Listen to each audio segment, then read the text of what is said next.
Blog Talk Radio. Welcome, world. Welcome once again to Tuesday Talk with Key West Lou. I am your host, Louis Patron. You know, it's amazing. Every week I start off the show and I say, everything's crazy in the world. So many things are happening. Tonight I'm going to try to limit myself that so many things are happening in the United States. So many crazy things are happening in the United States. So many disruptive things are happening in the United States. I may have to skip away from the United States and go to Europe and Asia a couple of times, but pretty much so I'm going to talk about our country, the State of the Union. Our good president is doing his State of the Union tonight at 9. I'm not really doing a State of the Union, but in effect it will be, because I'm going to be critical of some things that are happening in our country. Okay, let's see now. We're going to start. I'm going to take you to a few places tonight. Not as many as I normally go to. We're going to go to Washington, D.C., Iowa, of course, China, Miami, Davos, Switzerland, and more. That's very limited. Normally I'd have 2 or 3 times that many places. But as I said, I want to sort of confine it if I can, because I think we are in, excuse me, my friends, deep shit trouble. Let's start with the State of the Union. Every year I have the same problem. Trump, or whoever the president is, delivers the State of the Union address at 9 o'clock on a Tuesday night. That's the day of my show and the time of my show. Fortunately, I only speak for a half hour. The president will go for an hour to an hour and a half. So when the show's over, I'll run to the TV set and listen to the balance of it. So let me share my few thoughts about the State of the Union tonight. He's going to talk. The president's going to talk about his successes, because everything he does is a success. The biggest thing is going to be, I'm not going to be impeached tomorrow when the vote takes place. I told you all the time, I didn't do anything wrong. Read that letter word for word, which we never heard word for word because he was reading someone's notes from it. But in any event, I told you, it embarrassed me. It was such a pressure on my family. No American president should ever have to go through something like this again. And knowing him, he will probably say some nasty things about some of the Democrats who were part of the team going after him in this impeachment proceeding. But he's right. Tomorrow, because his Republican cohorts in the Senate, who have forgotten that they are American citizens and what it means to be an American citizen, are not going to vote their conscience. They're going to vote the way the president wants them to vote. And we are at a crisis time in our society, and they should not be thinking that way or acting that way. Now, he's also going to tell us, by the way, the Democrats should pay for what they did to him. He'll say it, the Democrats should pay. Because you know how it is, the good book, revenge is mine, saith the Lord. Well, to Donald Trump, revengeance is mine, saith Donald Trump. He's also going to tell us, no question about it, that he is the best president ever. Can you imagine? I am the best president ever. And look at all the things he's going to have done, he will tell us. The theme I read today, the theme of his talk tonight is the Great American Comeback. Great American Comeback. Let me tell you, we were in better shape when Obama left and he took over than we are now. The Great American Comeback. I think he's done a lousy job as a president. I won't go into it now. You've heard me say this before. You make your own judgments. But he thinks this has been the Great American Comeback. We weren't in that bad a shape. Obama had taken us from desperation and over 8 years brought us back. He handed to Trump an economy, a society on the move upward again. He wasn't there yet, but it was on the move. If it wasn't for Obama, I honestly believe, as president, we would have been in a deep shit recession. So now Trump takes over. We're not in a recession. We're going to go into one. I said last year, and I may be talking about it some more later in this program, but I think we're heading for bad days, and they will all have been caused by Donald Trump. But again, he will tell you about his victories. there's going to be, in the gallery, they always have guests who come to watch the State of the Union. There's going to be a 16-year-old girl. Her name is Marcella Manoz, M-U-N-O-Z. Marcella Manoz, 16-year-old, Key West High School junior. She is there not as the guest of the president, but as a guest of our local Republican congressperson, Debbie Mercoselle Powell. She's been invited, and she will be there, and this is a great honor for this young lady. From what I can gather, she is a typical high school student. However, back in the 7th grade, she was afraid of water, by the way. She lives in Key West. We're surrounded by ocean. She was afraid of the water. She was afraid the sharks were going to bite her. Understandable. I know adults were afraid the sharks are going to bite them. And when she was in the 7th grade, she took a diving course, scuba and all that, and that acclimated her to the water and took her fear away from being in the ocean. She has since become an exponent. She has since become one who speaks for the coral reef. We have a magnificent reef here that's been dying. And locally here, many groups have come together, and as a whole, we're trying to save the reef. Reefs are dying all over the world, but we don't want our reef to die. She's also a climate activist, okay? She is a climate activist. And our congresswoman is having her there, and it's an honor to this young lady. At 16, Marcella Manoz is going to be sitting in a place of honor and listening to the president speak. Her parents should be proud, her family should be proud, her teachers should be proud, and of all people, she should be proud. Let me stay with this State of the Union for a moment, please. Over a 3-year period, Trump keeps telling us, business is good. Business is great. I mean, look at all the people working, more people than ever. He is absolutely correct. But whereas most of these people 10, 15 years ago might have been working for $30, $40 an hour, now they're working for $7 to $10 an hour, $7 to $12 an hour in McDonald's, in Burger King, in Popeyes, okay? So that means nothing that more people are working if they're working for grossly depressed wages. He'll tell you how good the gross national product is. He told us 2 years ago the GDP would reach over 6. It is 2.5 today. It hasn't been under 3, and I don't know how long. It's 2.5. He doesn't talk about that, though. This just came out last week that it was under 3. He doesn't tell us about that anymore. Many businesses, many corporations have folded in the 3 years he has been president, but we don't hear about him. Today it was announced, this very day, that Macy's, and by the way, many retail stores have gone out of business, and some are cutting way back. Look at Sears Roebuck, for example.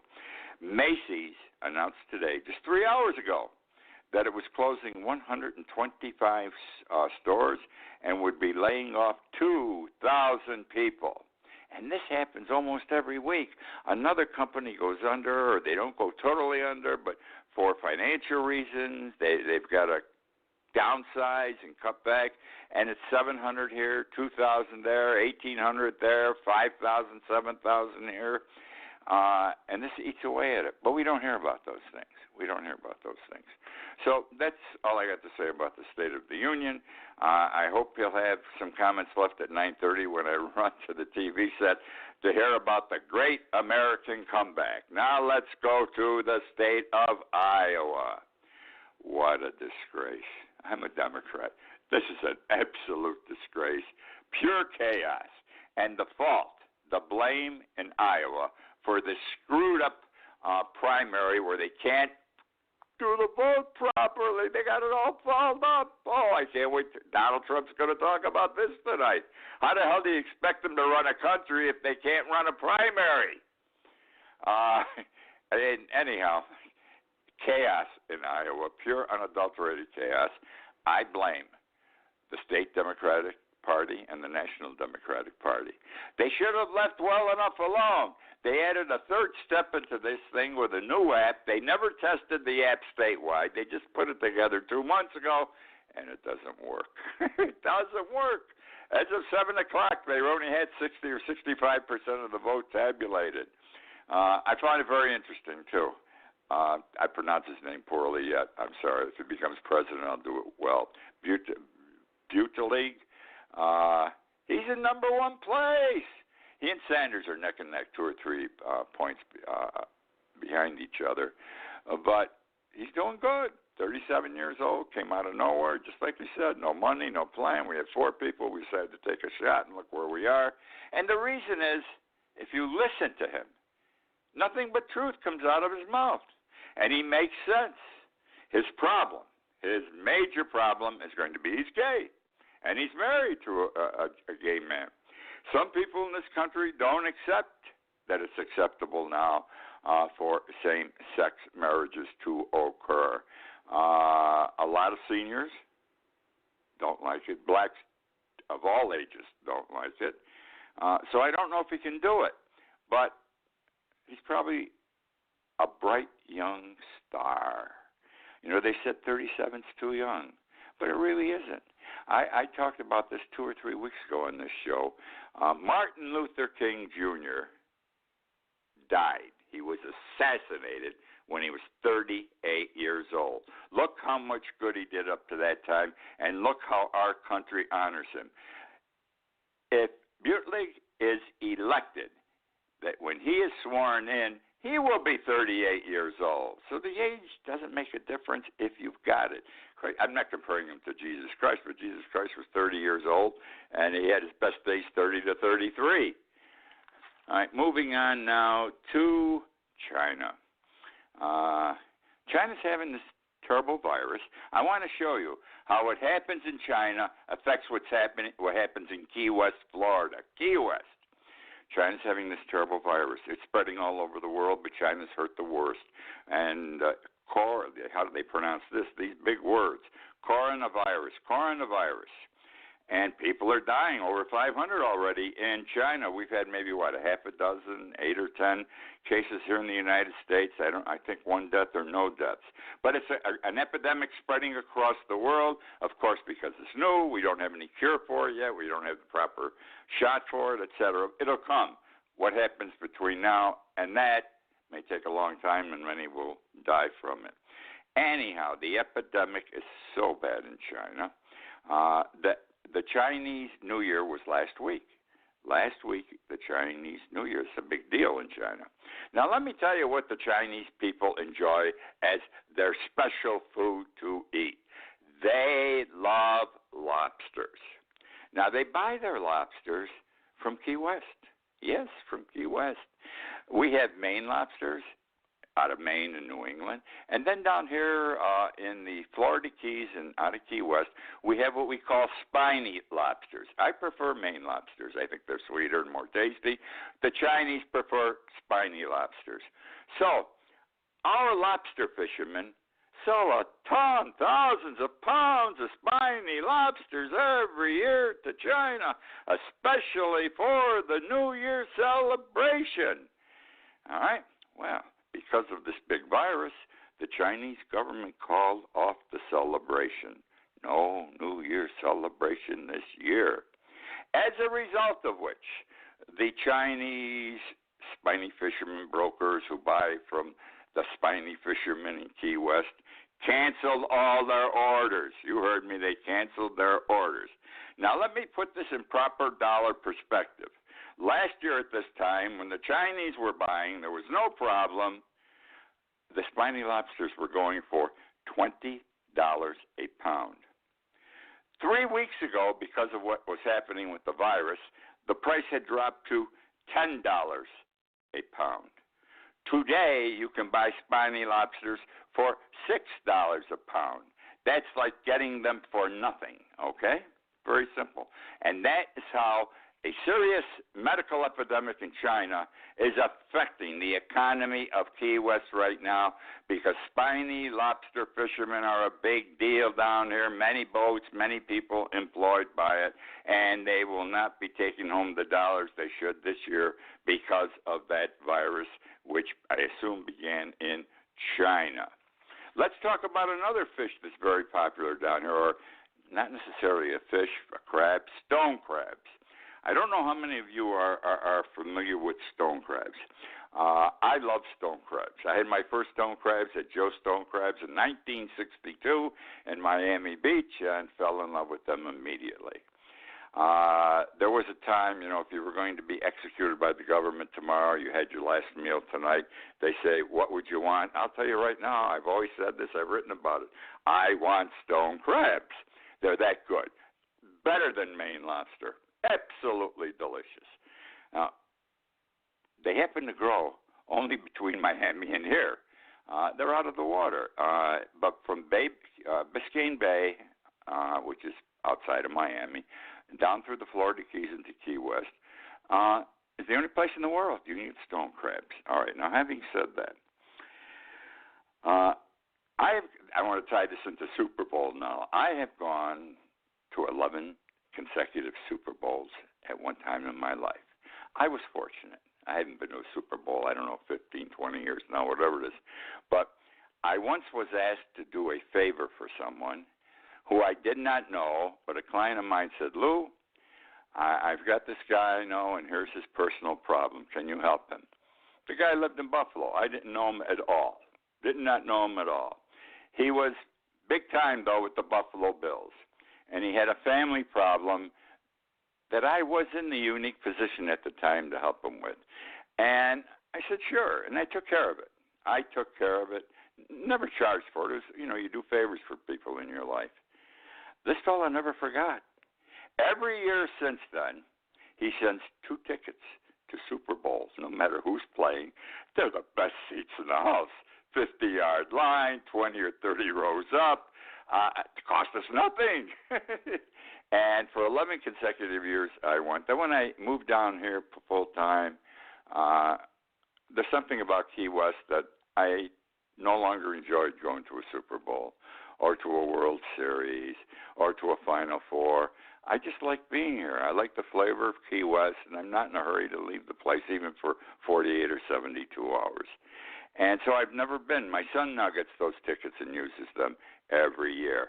Now, having said that, I think the last Super Bowl I was at, or one of the last, was in Miami. They had built a new stadium. I don't know if this stadium they had the Super Bowl game at this past Sunday is the same stadium or it's another new one. But I was very impressed with this new stadium. They had 2 things that impressed me. They had escalators. When you wanted to get, if somebody was going way up high, it holds 90, 100,000 people where you can't see, the escalators went straight up. Everything was an escalator going to heaven. And when the ball game was over, all the escalators went in reverse, and they all came down with people. And I thought this was absolutely impressive and amazing. They filled up the stadium quickly, got rid of the people quickly. But the thing that impressed me even more, and you're going to think I'm foolish, as I'm sitting there watching the game, normally you want a hot dog, you can get a hot dog, you can get a beer. They even had mixed drinks. All of a sudden, there's fellas coming by, the peddler, as you're sitting watching the game, and he's selling pizza. He's got pizza in little boxes, cooked pizza. And I had never seen pizza sold at a sporting event before. And I thought, and this is a long time ago, okay? I thought, man, this is progress. You can buy pizza while you're watching a football game. Well, now let's come to the Super Bowl this past Sunday in Miami also. They have a lot of foods now they sell by the peddlers, or you buy them inside of the counter. And I don't know if what I'm talking about is sold by a peddler or is sold at the counter, but either way, it impresses me. They sold for the first time ever at the Super Bowl on Sunday, stone crabs, this great food, stone crabs. They cost $85 a box. Now, that may sound like a lot of money. It may not be. I don't know how many stone crabs are in that box. That's the problem, because the article I read couldn't tell us. However, let me show you how stone crabs, they're very expensive food, by the way. You can't eat it every night. You'll go broke. Joe's Stone Crab in Miami is the finest place for stone crabs in the world. Absolutely fantastic. To die for. They presently are charging for 5 large ones. Now, they go small, medium, large, super large, and jumbo. And when I order, I generally order large ones. I don't like them any larger because the meat gets tougher. So large ones are what I think they are the popular ones. Anyhow, 5 large stone crabs at Joe's, $69.95. Now let's say we have them on sale here in Key West right now. Everybody sells stone crabs. In Key West, 6 large ones are $60. So $85 is not out of the way unless they only let you have 3. But if they give you 5 or 6, that's, even though it's more than you would buy at a restaurant, it's still a fair price. And I'm excited. I may have to leave Key West and go to a football game just to enjoy stone crabs where I don't have to go at a football stadium. Okay. Now, let's go to our good friends. Donald Trump and Michael Bloomberg. I'll tell you, if Michael Bloomberg ends up being the Democratic candidate, this is going to be one hell of a campaign. You're going to have big mouth Donald Trump who's a big guy, going against this little guy who's only 5'8", Michael Bloomberg, who don't take crap from anybody and knows how to give it back very easily. And he won't take any guff from Donald Trump. We just had, Trump already took him on this past week. He called Michael Bloomberg tiny. He is tiny. He's 5'8". And he's in good shape. He's not a fat one like Donald. And Bloomberg came back right away and said, I may be tiny, but you're fat. You're fat. Well, this started a war going back and forth between the two of them. He has been called by Trump Mini Mike Bloomberg. An aide to Bloomberg last week said after this back and forth with you're fat, I'm fat, or I'm skinny, she said, and I quote, that Trump is a pathological liar who lies about everything. Watch this now. His fake hair, his obesity, and his spray-on tan. I recall 2 years ago, it was about 2 years ago, a black woman who had been in jail for some 20-odd years was pardoned by Trump. One of the Kardashian women took her cause up and said she was in jail too long or she'd been improperly convicted. I think the cry was the sentence was too long for whatever the crime was. And she personally went to see Donald Trump in the Oval Office, and he pardoned her. Now, Trump pardons too many people, and he doesn't pardon them consistent with law, but he's the president, he can get away with it. And he pardoned this woman. And God bless her, she's out of jail. But he went on TV. No, he said this, and he tweeted this, our president at the time. He said, and I quote, I freed a Negro. Wow. Because he knows the black people don't like him. African Americans don't like Donald Trump. People of color don't like Donald Trump. They know he don't like them. Okay? Puerto Rico proves it. Anyhow, I just got to say something. I freed a Negro. I'm going to tell you something. Somebody should have said to him, Donald, you're no Abraham Lincoln. Which now brings me to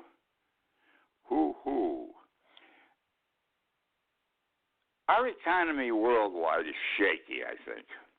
You can agree or disagree with me. I think it's shaky, and it has been shaky, and it's getting shakier.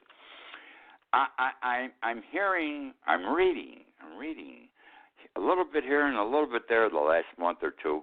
It's not big time in the news, but it's there every now and then. And here's what it says.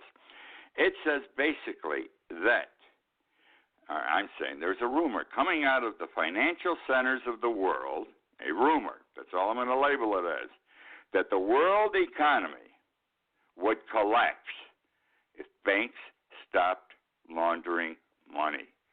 If the banks stopped laundering money, the world economy would collapse. Now, that's a sad thing for the state of our economy.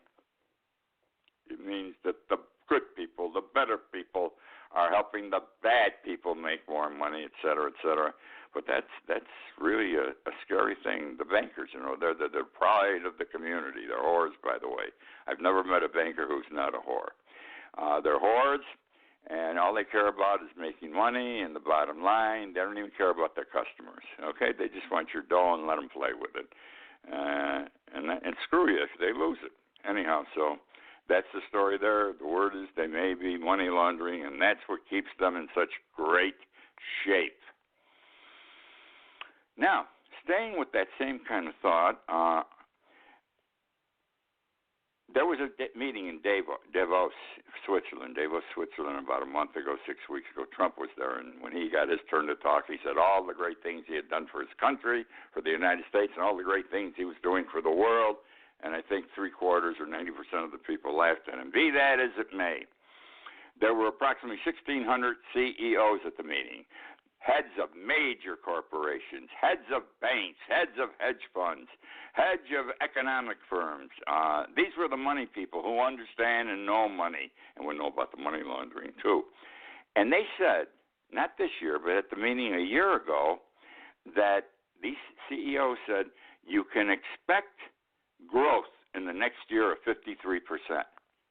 Interesting. And the growth wasn't bad since then till now. Okay? Look at the market. Donald says, look at the market. I'll tell you to look at the market. Now at this meeting a month ago, their tune changed. Whereas last year they said it was going to go up 53%. This year they said they expect it to go down 57%. Whatever growth occurred last year is going to be wiped out this year, down 57%. These are the big economic men in the world. And they say there's two reasons for it. One is the political unrest everywhere. In every country you have political unrest. It isn't just the United States. You got it in England. You've got it in France. You've got it in China. You've got it in Russia. And this bothers them. And because it does, it screws up the marketplace and the economy.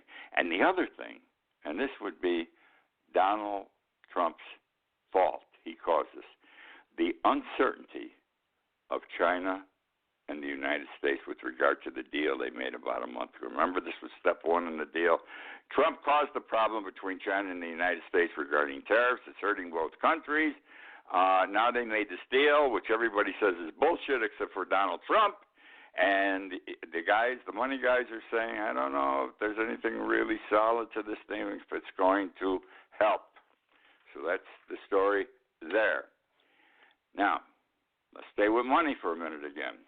The United States Bureau of Labor, who understands money and watches money every day, every year, forever in this country, there's no question that wages are high. Donald Trump's telling us, boy, wages are high, the highest ever. All right? They are. Well, you still have your McDonald's people and Popeye people, but some other people are making more money. But what the United States Department of Labor said, and Donald Trump doesn't listen to his people. He doesn't want to listen to his people because they speak the truth. They said that although wages are up, they still do not match 1970 levels. So the buck you're earning today isn't worth as much as it was worth $1 in 1970. And Donald Trump hasn't helped us in any fashion in that regard. Well, I had a couple of police stories I wanted to tell her, but I'm going to save them for next week because they've told me I don't have enough time. I thank you for joining me. Let me say this. Many of you read my blog every morning, keywestlou.com. I'm having platform problems again. I had them last week. I got them this week. I probably won't be publishing it all this week. We're trying to get it resolved. I'm spending money. I got experts working on it. I don't know what the hell's the matter. I'm almost going to give it up pretty soon doing this thing. It's frustrating. Anyhow, so you won't have a blog tomorrow to read, and I apologize, nor for the next few days. Other than that, thank you for joining me. I love doing the show. I also love writing my blog that isn't getting published right now. I'm glad you come back to listen to me every week, and I look forward to being with you again next week.